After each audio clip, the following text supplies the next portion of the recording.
What if I told you the anxiety you feel right now isn't random? Not the political tension, not the cultural chaos, not the sense that something is ending. What if ancient civilizations mapped this exact moment thousands of years ago and left behind a blueprint for what happens next? Because they did.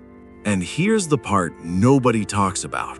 If they're right, we're not witnessing the end of the world. We're witnessing the end of an age. And before this video is over, I'm going to show you the ancient cycle that predicts exactly why everything feels unstable right now, and why that instability might be the signal of a reset. Stay with me. Be honest. Doesn't it feel like reality is speeding up and falling apart at the same time? AI replacing jobs.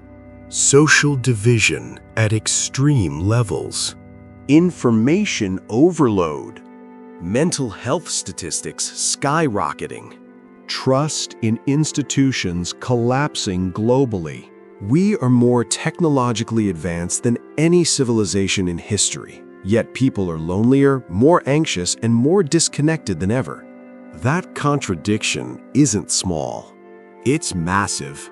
And according to ancient traditions, this contradiction isn't a coincidence. It's a symptom of a cycle reaching its breaking point.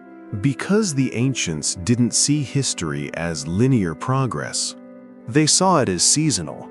And right now, we're not in spring. We're in winter.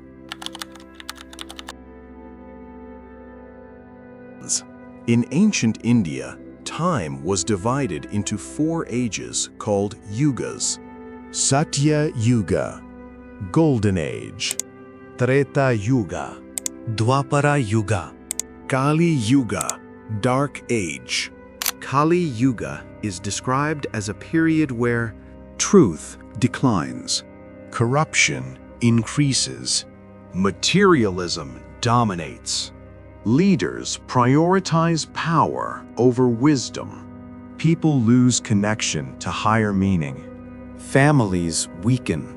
Greed becomes normalized. And here's the chilling part. The texts say people in this age would become mentally restless, overstimulated, and spiritually confused. Sound familiar?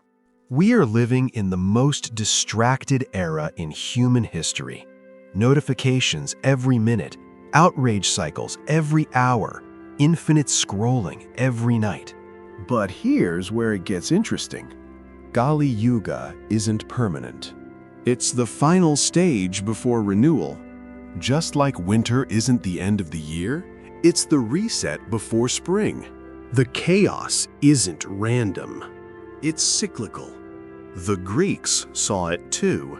Ancient Greece described something almost identical. Hesiod wrote about 5 ages of humanity: golden, silver, bronze, heroic, iron. The Iron Age was the lowest stage, marked by moral decay, social fragmentation, greed, and the breakdown of justice. He wrote that people would stop honoring truth, that families would fracture, and that power would dominate virtue. It wasn't just mythology. It was a psychological observation. Because when societies become too comfortable and too powerful, discipline erodes. When discipline erodes, wisdom fades. When wisdom fades, corruption spreads. And corruption eventually collapses the system from within. Not because enemies attack, but because the foundation rots. As within, so without. The mirror effect. Hermetic philosophy, attributed to Hermes Trismegistus, gave us a powerful principle. As within, so without. Meaning the external world reflects the internal state of humanity. Look at the world right now. Fragmented, reactive, distrustful. Now look at the average individual. overstimulated, emotionally reactive, distracted. The outer chaos mirrors the inner chaos. When individuals lose control of their attention, their impulses, and their thinking, society follows. And we are living in the most attention-fractured era ever recorded. Your mind is being competed for every second. Because attention is power. And in unstable ages, whoever controls attention controls reality. The ancients warned about illusion overtaking truth during dark cycles. In the digital era, illusion spreads faster than reality ever could. That's not mystical. That's algorithmic. Collapse doesn't start with war. Here's something history doesn't emphasize enough. Collapse doesn't begin with explosions. It begins with erosion. Trust erodes. Shared values erode. Meaning erodes. Identity fractures. Rome didn't fall overnight. It decayed internally long before invaders finished the job. When people stop believing in shared truth, society becomes unstable. And today, truth feels negotiable. Reality feels personalized. When shared reality collapses, everything built on top of it shakes. Markets, politics, relationships. This isn't just political tension. It's epistemological tension, a crisis of knowing what's real. And ancient cycle theories describe this phase as the most psychologically intense. Because when meaning collapses, anxiety rises. Why everyone feels spiritually drained. Let's bring this closer to home. Why do so many people feel exhausted, even when they're not physically tired? Why does success feel hollow? Why does constant entertainment feel numbing instead of satisfying? Ancient texts describe the Dark Age as materially rich but spiritually poor. When society prioritizes consumption over connection, humans feel internally fragmented. You can't feed the soul with status.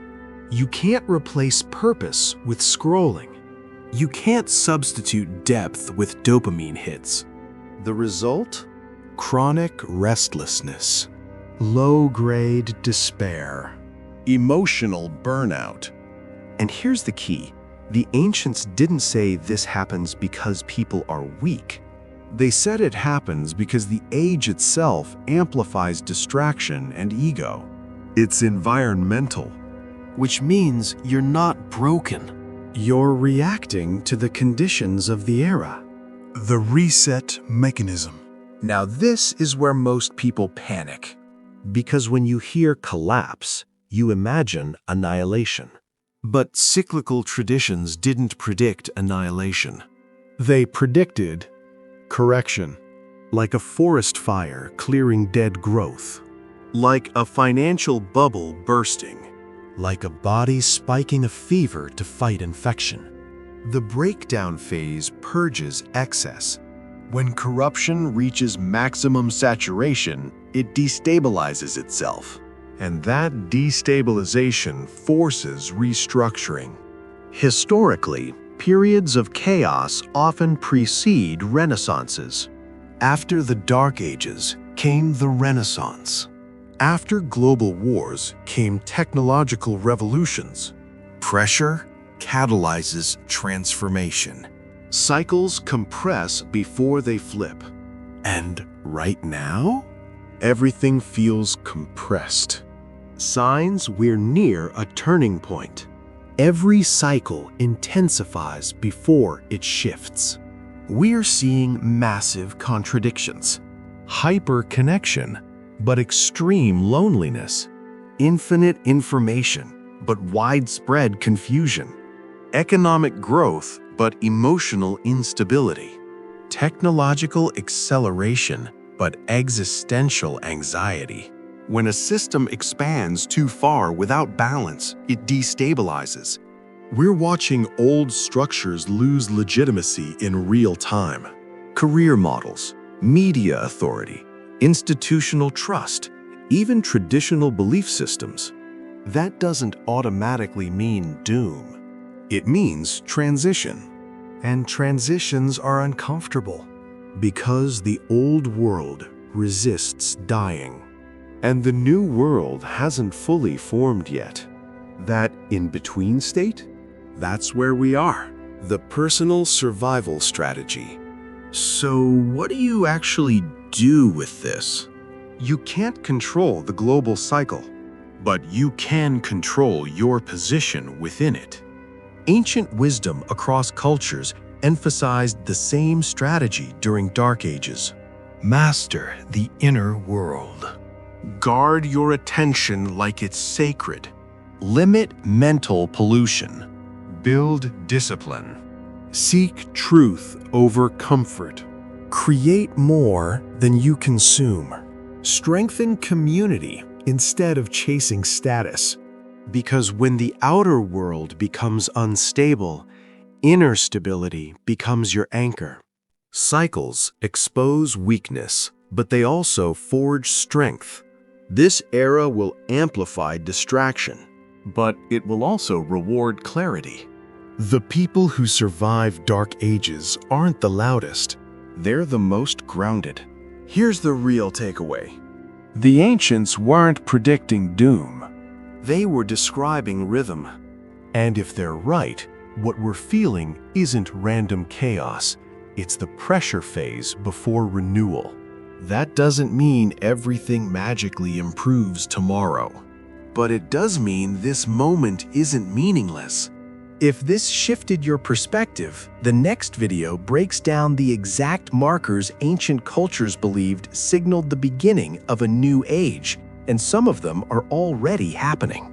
Like this video if it made you think differently.